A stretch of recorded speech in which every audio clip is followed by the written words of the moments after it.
আন্তর্জাতিক অপরাধ ট্রাইব্যুনালে যারা দণ্ডিত হবেন তারা নির্বাচনে অংশ নিতে পারবেন না বলে জানিয়েছেন অ্যাটর্নি জেনারেল মোহাম্মদ আসাদুজ্জামান।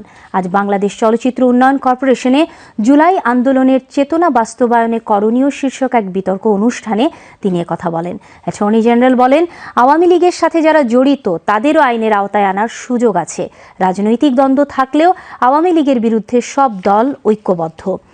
তিনি বলেন, মানবতাবিরোধী অপরাধে দল হিসেবে আওয়ামী লীগের বিচার করা যাবে।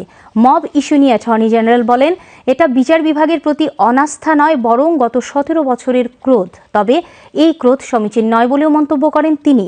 জুলাই অভ্যুত্থানে শহীদদের স্মরণ করে অ্যাটর্নি জেনারেল বলেন, আবু সাঈদ কোনো রাজনৈতিক দলের না, জুলাইয়ের শহীদরা কোনো রাজনীতির কেউ না। তারা স্বৈরাচার আমলের ভুক্তভোগী হয়ে রাস্তায় নেমেছিলেন।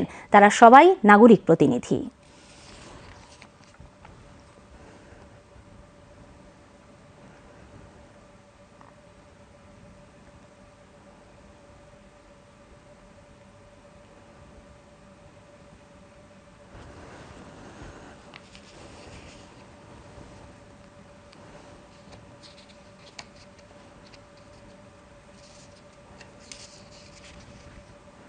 নাগরিক সমাজ বাংলাদেশে মানুষের চেতনাকে ধারণ করতে ব্যর্থ হয়েছে, যে কারণে জুলাই বিপ্লব কিন্তু কোনো নাগরিক সমাজের ব্যানারে হয়নি। জুলাই বিপ্লব হয়েছে নাগরিকের ব্যানারে। বাংলাদেশের প্রতিটি মানুষ জুলাই বিপ্লবে জেগে উঠেছে।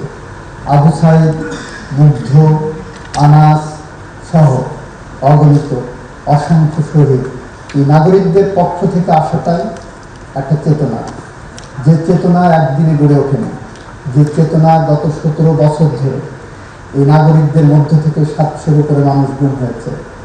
গত 17 বছরে এই নাগরিকদের মধ্য থেকে প্রায় 4500 মানুষকে বিনা বিচারে হত্যা করা হয়েছে।